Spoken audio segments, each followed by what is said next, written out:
Assalamualaikum warahmatullahi wabarakatuh. Sebelumnya, terima kasih atas kesempatannya. Nama saya Lili Kusma Sukmani Putri dengan NIM 2019-210-189. Di sini saya akan menjelaskan mengenai apa itu pemeliharaan dan keandalan. Nah, pemeliharaan itu semua aktivitas yang berkaitan untuk mempertahankan peralatan sistem dalam kondisi layak bekerja. Kemudian, faktor untuk mengukur kesuksesan manajemen pemeliharaan itu ada dua unsur yang harus ditentukan terlebih dahulu, yaitu yang pertama unsur keterlibatan karyawan, kemudian yang kedua prosedur pemeliharaan. Nah, faktor karyawan dalam hal pemeliharaan ini dapat dilihat dari informasi yang dimiliki karyawan, kemudian keahlian yang dimilikinya, kemudian kompensasi yang diterima sebagai faktor penguat motivasi dan kekuatan sinergi yang perlu dilakukan. Adapun tentang prosedur pemeliharaan mesin-mesin. Nah, faktor yang perlu diperhatikan ini prosedur pembersihan dan pelumasan. Nah, pembersihan ini tuh ditunjukkan untuk menghindari korosi, kemudian kemacetan akibat adanya kotoran, dan kegiatan ini tuh dilakukan secara rutin. Nah, sedangkan pelumasan ini itu bertujuan agar tidak terjadi gesekan material mesin secara langsung, kemudian mendinginkan panas mesin pada kondisi tertentu, dan memperpanjang umur mesin. Nah, kalau keandalan itu peluang sebuah komponen mesin atau produk itu akan bekerja secara baik untuk waktu tertentu di bawah kondisi tertentu. Nah, pemeliharaan itu akan menyebabkan keterandalan. Nah, maka keterandalan itu akan menyebabkan efisiensi dan meningkatkan produktivitas. Nah, untuk mengelola masing-masing komponen, maka itu ada dua teknik yang digunakan. Teknik yang pertama itu meningkatkan komponen individual. Kemudian yang kedua, teknik menetapkan redundansi. Nah, maka kedua teknik tersebut yang digunakan. Seperti itu. Selanjutnya, ada tujuan pemeliharaan dan keandalan. Nah, tujuan ini itu untuk mempertahankan kemampuan sistem selagi mengendalikan biaya. Nah, sebuah sistem pemeliharaan yang baik itu akan menghilangkan variabilitas sistem. Nah, kemudian ada beberapa taktik tersebut diatur dalam cakupan keandalan, yaitu yang pertama ada meningkatkan komponen individual, kemudian yang kedua memberikan kelebihan, lalu selanjutnya ada taktik pemeliharaan. Yang pertama ada mengimplementasikan atau meningkatkan pemeliharaan pencegahan, kemudian yang kedua meningkatkan kapabilitas atau kecepatan dalam perbaikan. Untuk selanjutnya akan dijelaskan oleh rekan saya. Terima kasih. Baik, terima kasih atas kesempatannya. Di sini saya akan melanjutkan penjelasan dari rekan saya. Di sini saya akan menjelaskan tentang keandalan. Keandalan di sini merupakan probabilitas bahwa suatu suku cadang, baik mesin maupun produk yang akan berfungsi secara baik dalam waktu yang ditentukan, itu akan berdasarkan pada kondisi yang berlaku. Di sini sistem itu terdiri atas suatu rangkaian individu dengan komponen masing-masing yang akan menjalankan suatu pekerjaan tertentu, dan jika ada salah satu komponen yang gagal, maka keseluruhan sistem akan mengalami kegagalan. Selanjutnya ada keandalan sistem. Di sini keandalan sistem itu disebabkan oleh suatu kegagalan yang terjadi di dunia nyata sesuai dengan gambar berikut. Nah, di sini disebutkan sebagaimana sejumlah komponen dengan suatu rangkaian tertentu itu akan semakin meningkat dengan disebutkan bahwa suatu sistem dengan N sama dengan 50, yaitu merupakan suku cadang yang saling berinteraksi dengan masing-masing memiliki keandalan dengan suatu nilai 99,5%. Maka dengan keseluruhan keandalan itu sebanyak 8%, maka jika sesuatu sistem itu memiliki suatu kemungkinan 100%, maka Sudut yang saling berinteraksi akan memiliki keadaan individual sebesar 99,5% dengan keseluruhan keandalan meningkat sebanyak 60%. Mungkin itu saja penjelasan dari saya. Selanjutnya akan dijelaskan oleh rekan saya. Terima kasih. Assalamualaikum warahmatullahi wabarakatuh. Perkenalkan, nama saya Rifsa Yudia Febriana dengan NIM 2019-210231. Di sini saya akan menjelaskan tentang pemeliharaan. Pemeliharaan ini dibagi menjadi dua, yaitu pemeliharaan pencegahan dan pemeliharaan kerusakan. Apa sih pemeliharaan pencegahan itu? Pemeliharaan pencegahan itu mencakup pelaksanaan inspeksi rutin dan perbaikan serta menjaga tempat fasilitas dengan menggunakan perbaikan yang tepat. Jadi, pemeliharaan pencegahan ini itu aktivitas yang melakukan sistem mencegah kerusakan yang ada, serta jika ada kerusakan itu maka langsung diperbaiki atau melakukan perubahan yang sesuai dengan standarnya. Lalu yang kedua yaitu pemeliharaan kerusakan. Pemeliharaan kerusakan ini terjadi ketika perlengkapan mengalami kegagalan dan harus diperbaiki berdasarkan pada keadaan darurat. Selanjutnya yaitu ada mengimplementasikan pemeliharaan. Mengimplementasikan itu untuk melaksanakan atau melakukan pemeliharaan pencegahan. Biasanya ini tuh perlu mengetahui kapan sistem itu melakukan perbaikan atau juga memperkirakan kemungkinannya produk itu gagal. Jadi jika ada produk yang gagal, perusahaan itu langsung mengambil tindakan untuk melakukan perbaikan atau perubahan yang sesuai dengan standar tadi. Nah, ini tuh yang disebut dengan kegagalan awal. Lalu seperti contohnya gini, perusahaan televisi. Dengan televisi ini sebelum melakukan pengiriman, mereka tuh akan memeriksa apakah TV itu sudah benar-benar siap dikirim. Nah, jika sudah siap dikirim, mereka akan memberikan jangka waktu 90 hari untuk melakukan pengecekan apakah TV itu benar-benar bisa digunakan. Kalau ada kerusakan, pasti mereka akan mengembalikan dan menerima jaminan 90 hari itu. Sekian presentasi dari saya. Selanjutnya akan dijelaskan oleh rekan saya. Baik, sebelumnya terima kasih atas kesempatannya. Perkenalkan, nama saya Patricia Alfa Muhammad dengan NIM 244. Di sini saya akan melanjutkan presentasi dari rekan saya, yaitu pemeliharaan dan pencegahan. Pemeliharaan pencegahan sebuah rencana yang meliputi pemeriksaan rutin, pemeliharaan, dan menjaga fasilitas tetap dalam kondisi baik untuk mencegah kegagalan. Sebuah tingkat kegagalan yang awalnya yang tinggi dikenal sebagai tingkat kematian dini atau infant mortality. Nah, yang mungkin terjadi pada banyak produk yang dimaksud tingkat kematian dini sendiri yaitu tingkat kegagalan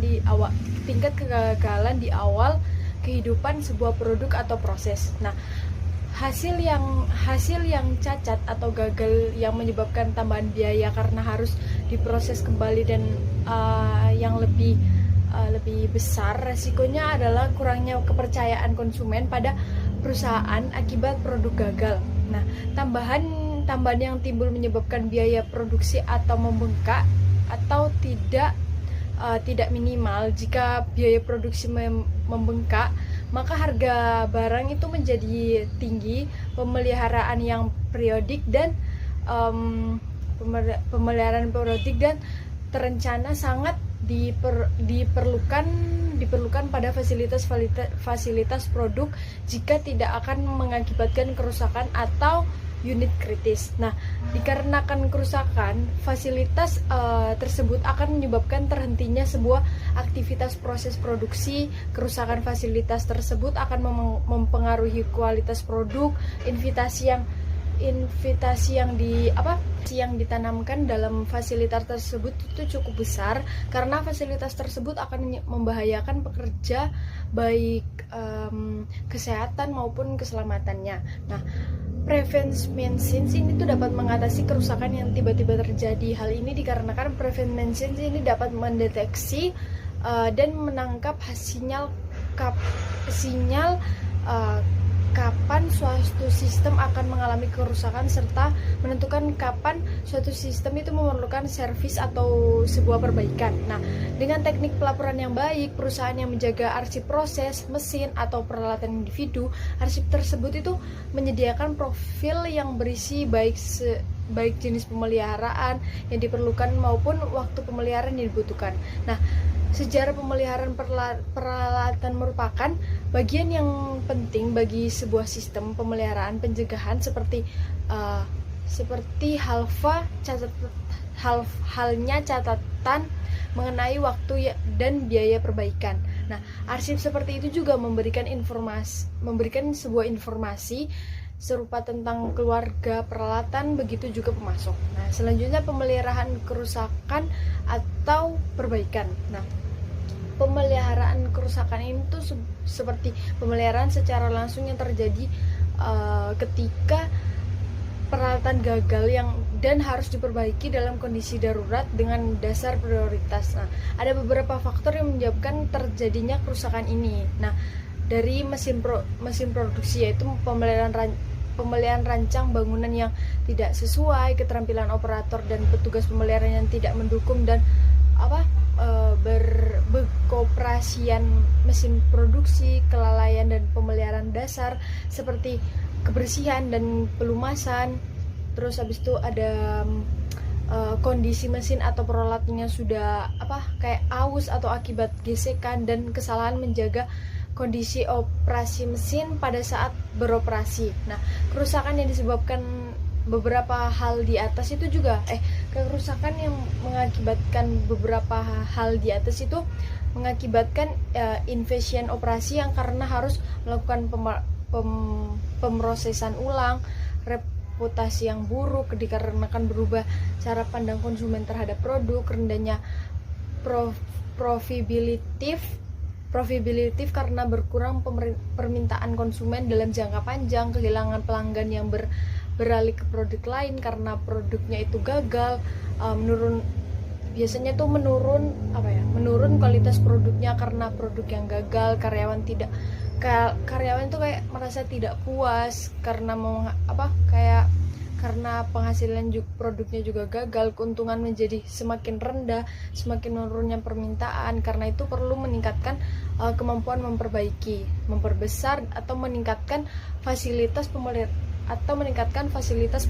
pemeliharaan dan menjadikan sistem bekerja secara lebih cepat. Sebuah fasilitas pemeliharaan yang baik memerlukan 6 fitur berikut. Yang pertama itu personal yang terlatih dengan baik, yang kedua itu sumber daya yang cukup, yang ketiga kemampuan untuk menetapkan sebuah rencana perbaikan, dan selanjutnya kemampuan dan otoritas untuk melakukan perencanaan.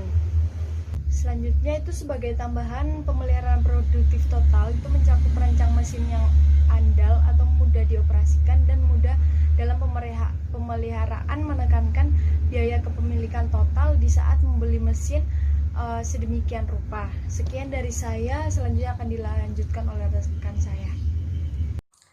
Terima kasih atas kesempatannya. Perkenalkan, nama saya Rizky Fitria Dewi dengan NIM 245. Di sini saya akan melanjutkan presentasi dari rekan saya.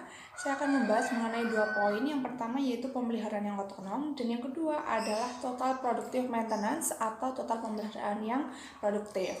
Yang pertama, pemeliharaan yang otonom. Para operator bermitra dengan personil pemeliharaan untuk mengobservasi, memeriksa, menyesuaikan, membersihkan, serta memberitahukan. Nah, pemeliharaan yang otonom ini di mana para operator mesin bertanggung jawab atas penyesuaian mesin dan pemeliharaan kecil mesin-mesin tersebut. Misalnya pembersihan, pelumasan, serta inspeksi.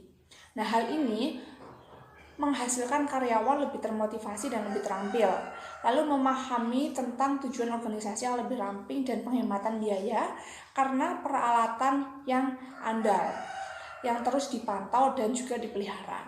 Selanjutnya mengenai total productive maintenance, mengkombinasikan manajemen kualitas total dengan pandangan strategis terhadap pemeliharaan dari proses dan desain peralatan untuk pemeliharaan pencegahan. Jadi total pemeliharaan produktif ini meliputi beberapa hal, yaitu yang pertama, merancang mesin yang dapat diandalkan, mudah untuk mengoperasikannya dan mudah juga untuk dipelihara. Mudah dalam pemeliharaannya. Lalu yang kedua, yaitu mengenai menekankan total biaya kepemilikan ketika membeli sebuah mesin. Yang ketiga, yaitu mengembangkan rencana pemeliharaan, pencegahan yang memantau praktik pelaksanaan terbaik dari operator, lalu departemen pemeliharaan dan juga jasa gudang. Lalu selanjutnya memberikan pelatihan bagi pemeliharaan yang otonom agar operator dapat memelihara mesinnya sendiri dan menjalin kerjasama dengan personil bagian pemeliharaan. Lalu manfaat dari TPM ini apa? Setelah saya kulik-kulik ternyata terdapat 6 manfaat. Yang pertama yaitu mengenai penghematan biaya. Lalu yang kedua mengenai jadwal kerja yang optimal dari semua karyawan. Yang ketiga yaitu mengenai tenaga kerja yang lebih efisien. Lalu yang keempat yaitu tempat kerja yang lebih aman dan bersih. Yang kelima tentang keandalan peralatan. Dan yang keenam yaitu tentang meminimalkan penundaan kerusakan dan juga penentuan produksi. Itu dari saya, selanjutnya akan menjelaskan rekan saya. Terima kasih. Terima kasih atas kesempatannya. Perkenalkan, saya Dewinta Afni Rahmawati dengan NIM 2019-210300. Di sini saya akan melanjutkan presentasi dari rekan saya. Saya akan menjelaskan mengenai menggunakan perangkat lunak untuk mengatasi permasalahan keandalan. Keandalan perangkat lunak adalah bagian penting dalam kualitas perangkat lunak. Akan tetapi, keandalan perangkat lunak tidak dapat diukur secara langsung, sehingga faktor-faktor terkait lainnya diukur untuk memperkirakan keandalan perangkat lunak dan membandingkannya antara produk, proses pembangunan, kesalahan, dan kegagalan, yang juga merupakan faktor-faktor yang berhubungan dengan keandalan perangkat lunak. Produk perangkat lunak bebas saja tidak dapat dijamin. Kendala waktu yang realistis dan anggaran sangat membatasi upaya dimasukkan ke dalam peningkatan keandalan perangkat lunak. Jika tidak diperhatikan dengan cermat, keandalan perangkat lunak dapat menjadi hambatan keandalan seluruh sistem. Lalu yang selanjutnya, ada 3 pengaruh yang berhubungan erat pada keandalan menyeluruh suatu sistem, yaitu yang pertama, keandalan perangkat keras. Berapa besar probabilitas komponen perangkat keras akan rusak dan berapa waktu yang diperlukan untuk memperbaikinya. Lalu yang kedua, keandalan perangkat lunak. Berapa besar kemungkinan komponen perangkat lunak menghasilkan output yang tidak benar? Kerusakan perangkat lunak biasanya yang dibedakan dari kerusakan perangkat keras, dalam artian bahwa perangkat lunak tidak bertambah usang. Perangkat lunak dapat beroperasi bahkan setelah hasil yang tersebut dikeluarkan. Yang ketiga ada keandalan operator. Kemungkinan operator sistem melakukan kesalahan. Misalnya pada Excel OM dan BOM untuk Windows dan dapat digunakan untuk memecahkan permasalahan keandalan. Dalam modul keandalan memungkinkan kita untuk memasukkan yang pertama jumlah sistem komponen dalam rangkaian 1 hingga 10. Yang kedua, dalam modul keandalan memungkinkan kita untuk memasukkan jumlah komponen cadangan atau paralel 1 hingga 12. Yang ketiga, dalam modul keandalan memungkinkan kita untuk memasukkan keandalan komponen untuk kedua rangkaian dan data paralel. Sekian presentasi dari kelompok kami, terima kasih.